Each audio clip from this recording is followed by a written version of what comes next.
The fact of the matter is, when I've asked both of you, would you rather meet a woman that slept with 5 of your close friends or 15 people you don't know?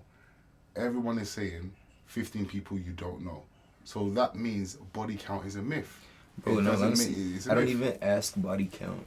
No to one, be completely honest with you. No, but even so, no one's supposed to be asking that anyway, bro. Like, I feel Valid. like that's the thing you do when you're in like high school, college. Like, How many people you been with? how many people you see? How many people you slept with? What does that mean? Like, what does it actually? Like, cause you're just like me. Well, nah, there's some validity behind understanding like how many people, as a general rule, like how many people someone's been involved with. Because one, to a certain extent, is representative of that individual's character or certain elements of their character.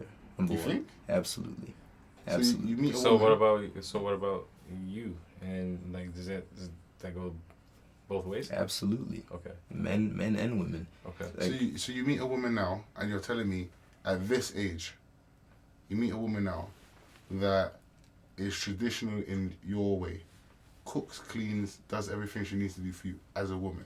hmm She's in her 30s now, right. but in her late teens, let's just say between 18 and 20, she fucked about, what, 70 people. Oh, look at God. Yeah? Does that take away from her?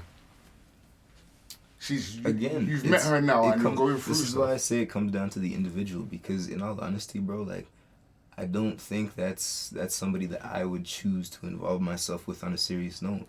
But why? What I've just asked you is, if you've met someone now, like you just said, you don't ask body count or nothing like that. So let's just say you've been flexing with her for, let's say 2-3 months. She now brings up the whole, body count, this. I want to be honest with you, and she says this. Does that now change things for you? Potentially, but again, But why, I would bro? have to see, because let me explain. I would say, in all honesty, it's because first and foremost, and I've said this previously, sex is not just a physical thing. It's something mental and spiritual as well. And I said, and whether or not people want to ignore the spiritual element, it's still there nonetheless, quite frankly, number one. And that's the thing that is really essential, because within the act of sex, you're exchanging a certain degree of spiritual energy amongst each other, right? So let's say a woman that I'm dealing with has been with, 70 guys, as you said, right? And a great deal of those guys were troublesome individuals, cantankerous individuals, the type that are deep in some foul shit. To a certain extent, she's exchanged her spirit with their spirit within that act. And that's not necessarily, this is my perspective, and that's not something that I would... She carries that. Absolutely, everybody does. Everybody does, regardless of who you've interacted with. There is an extent to which, it's like this, like, having sex with someone, quite frankly, with you is like gluing two pieces of paper together. Once you tear those pieces of paper apart, there's pieces of each one left on the other, right? So if there's been 70 guys she's been glued to and torn apart and glued to and torn apart, and this goes for men too as well, right? Regardless of the gender, I'm saying this is a general rule across the board. There are certain elements that you take from everybody that you have been with, right? And some things you may not necessarily demonstrate or quote unquote manifest in a present sense, but at the same time, that's something that's still with you to a certain extent. So something from 2004 is still with me now. Absolutely. You think?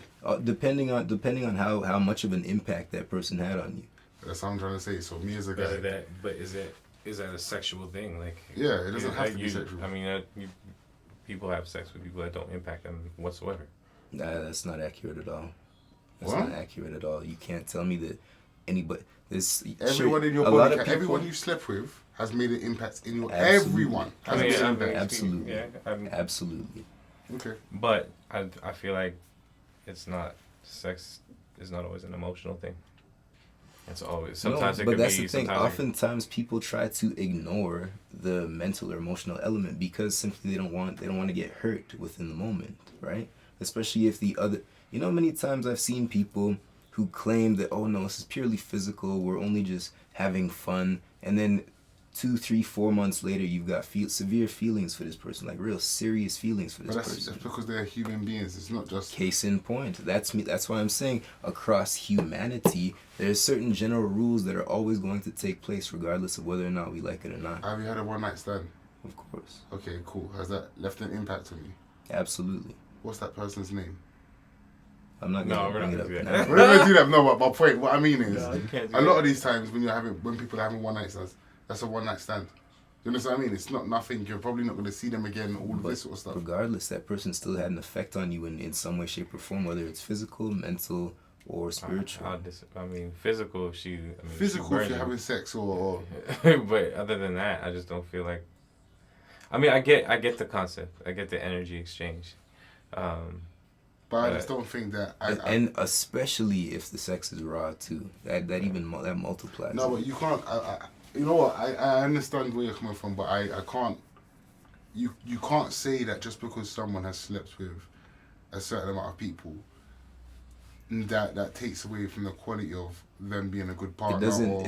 It's not guaranteed, but it's an element that needs to be considered. I'm not saying this is a rule across the board. But that's anything in life, bro. And absolutely. So that means that you need to be aware. That's what, when you're getting serious with someone, you need to know what their family life was like, what their family structure was like. You need to know what their upbringing was. You need to know what their values and perspectives on life are. These are all things. And I'm not saying one thing takes precedence, but these are all aspects that need to be investigated, quite frankly, with you, so you understand exactly who you're dealing with, especially if you're taking them serious, especially if you're looking at them for the long road.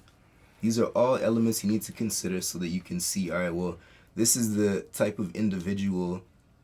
And you think someone's body count is more important than their upbringing or home life? I didn't say that. I said these are all important factors. Oh, I didn't say one is more important than the other. Say if you met a girl who maybe in her younger years she just went off. She just went crazy with it. Then it's not for him. That's what he's saying, basically. But then by the time she meets you, like, she's matured and she's kind of changed her ways. Is that not enough for you? Well, like, again, that's why you go on dates with someone. That's why you interact with them and try to learn who they are. Like I said, this isn't just the end all and be all that determines exactly what someone's character is, but it is an element of their life that dictates certain elements of their character. And it's something, as a man, you need to take the responsibility to assess somebody and see exactly what they're about. Because if you don't do that, if you're not thorough with someone, 10 years down the road, you could be living together for 5 years. And all of a sudden, certain tendencies are coming out that stop liking each other. Yeah, but no, that's the thing, though. I'll be real. I say, like, I agree to some aspects because I believe that people don't get to know each other anymore. I've always screamed that people don't get to know each other anymore. They don't. But I genuinely feel that there's more important things than sex, because I'm not being funny. We've all been fucking. We've all been outside. I'm not arguing with that. Yeah, I'm saying it's an element to be considered. And I get that, but I'm just saying we've all been outside. We're in our 30s now. It's not like we're in our early teens and everyone's experimenting and. I don't know about we. I don't know if we are in our 30s. Yeah, but I'm just saying, it's just like, I understand when we were when a lot of us were younger, that's how we're moving. I'm now 36, bro. Mm-hmm. As a 36-year-old now, do you think I care about that sort of stuff? You should. You should consider it, absolutely. Bro, I'm not saying that that's to be the only thing you consider. There's certain things I will take into consideration. For instance, actually I can't say that on camera because